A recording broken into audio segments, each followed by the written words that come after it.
So you see that transition from just providing coverage with a couple of sectors to really full capacity on these stadium deployments. We're going through a similar exercise with our Minnesota Wild, the Consol Energy, where the initial deployment was only for a couple of sectors, and that was EVD only. Now we're deploying LTE. So that's the upgrades that we see happening over and over again. Similar with the University of Phoenix Stadium and Jobbing Arena. The capacity demands just continue to increase in all of these different arenas. One has to be able to see if they're operating properly to meet your uptime SLAs, and also we don't have any visibility into the capacity metrics yet. That's something that we're working with the DAS equipment vendors on, of what is that utilization that we can see, so we can proactively go to the wireless carriers and ask them or recommend increasing the capacities on their networks. So what is a distributed antenna system? So the interface, and I think it sounds like some of you have walked through the building here today, very parallel analogy to what happens on the outdoor side.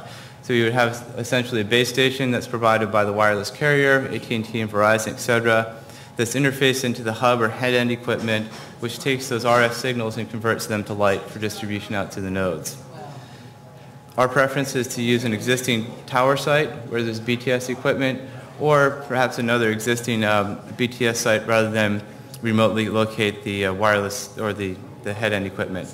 So the remote nodes, those are utilized to transmit and receive, so they do the optical to RF conversion and vice versa, getting closer down to the end customer. And all these nodes are fiber connected.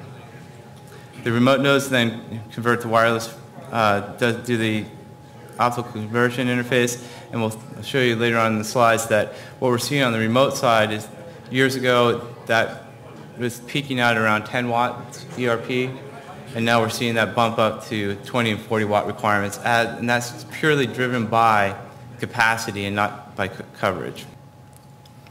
So when we look at the network planning exercises, and by past, that's 6 months ago. So this has evolved very quickly to the present. So all the DAS designs were purely driven by, I've got this polygon, I need to provide coverage in here.